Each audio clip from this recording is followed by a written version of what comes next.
Welcome to this Angular Splitter tutorial. The Syncfusion Angular Splitter component is used to design Outlook-like applications with multiple horizontal and vertical panes. You can resize the panes horizontally or vertically to change their dimensions.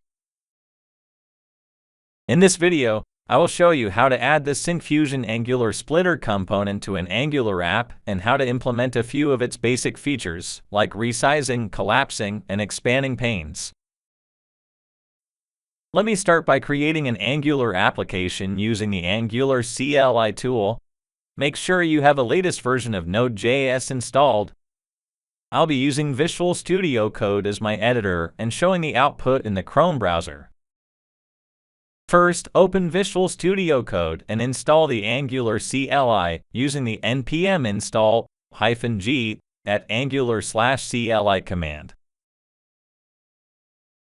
Next, I will create a new Angular project using the ng new project name command and name the project my app. I am going to create a project with a CSS option to add a CSS style sheet. So I choose CSS option. The project creation has started, and this will create an Angular project along with its dependencies. Now let me navigate to the project folder. To add the Syncfusion Angular Splitter, install the Syncfusion Angular Layouts package using the npm install at syncfusion/ej2 Angular Layouts --save command. This will install the package along with its dependencies. Before using the Syncfusion component, it is mandatory to register the trial license key. I open the main TS file and import the register license method from the Syncfusion ej2 base package. Using this method, I register the trial license key. For information on generating this license key, refer to the link in the description for this video. To start using the Syncfusion Angular Splitter component, I need to import the Syncfusion Angular Splitter module first. So, navigate to the app component TS file, import the Splitter module, and register it within the imports array of the component section. To add CSS styles, I navigate to the index.html file and add the CDN link for the material theme reference. Next, to add the Splitter component, I open the app component HTML file and remove the default code. I add the EJS Splitter tag with the height and width properties. Within the tag, I add the ePanes tag to add a collection of panes. The ePanes tag will accept n number of ePane tags within it. I am planning to add 3 panes, so let me add 3 ePane tags. To align the component, I add the text align and margin styles in the app component CSS file. I save the changes and run the application by using the ng-serve command.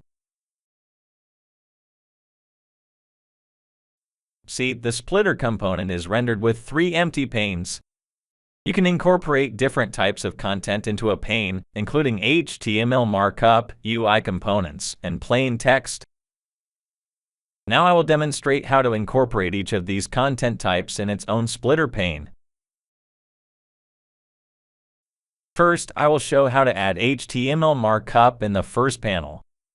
Add the ng template tag with the template reference variable content inside the first ePane tag, and then add the HTML content to it.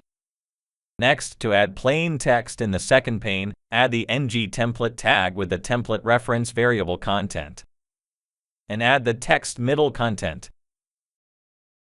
Next, I am going to add the Syncfusion Angular List View component to the third pane.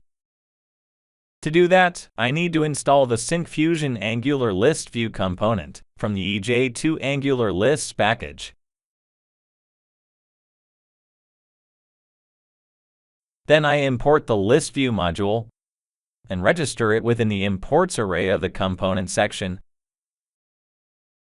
Inside the third ePane tag, I add the ng template tag. And within that, I add the Angular list view component by pasting the code snippet from our demo application. Here, I have bound data to the list view component using the data source property. I define properties like show header, header title, and show icon. Also, I map data source fields to the fields property here. Next, in the app component CSS file, I include the height and width styles for the list icon. Also, I add the background image, position, and size styles for the folder and file classes to align the list view component. If you want to know more about the step-by-step definition of the Angular list view component, refer to the video linked in the card above and the description below. You can now see the splitter is rendered with HTML content in the left pane, plain content in the middle pane, and the Angular list view component in the right pane. The size of each pane is adjusted automatically, but you do have the option to provide a fixed size to all panes. The last pane is considered a flexible pane, meaning it will occupy space based on the sizes of the first and second panes. To demonstrate, I will set the size of the first pane to 25% using the size property, and the middle pane size to 50%. Checking now, the first and second panes have the provided sizes and the third one occupies the remaining space. By default, the splitter renders horizontally. Now I will show you how to render it vertically. I set the orientation property to vertical and change the dimensions of the splitter by setting its height to 400 pixels. I also changed the size of the second panel to 15%. See, the splitter component is rendered in a vertical layout. Next, I will show you how to expand or collapse panes. By default, the collapsible behavior is disabled in the splitter component. Let me enable it for the first and third panes. I set the collapsible property to true in the respective pane tags.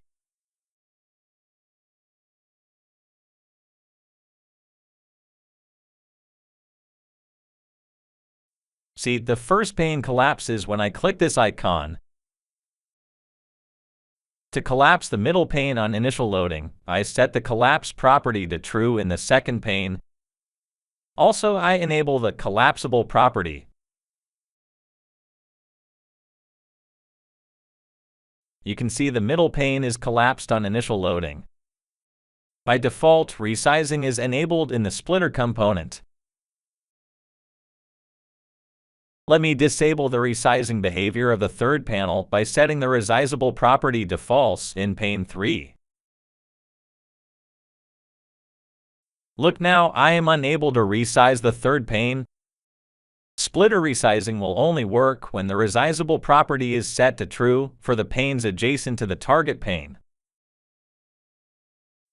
In this video, I have shown you how to add the Syncfusion Splitter component to an Angular app and how to use its basic features such as resizing, collapsing, and expanding panes. If you want to try out the example used in this video, you can download it from the GitHub link in the description below. I have also shared a link where you can learn about obtaining a free license key to use our entire Angular suite through our community license if you are eligible. Thank you for watching this video. If you found it helpful, please like it and subscribe to our channel.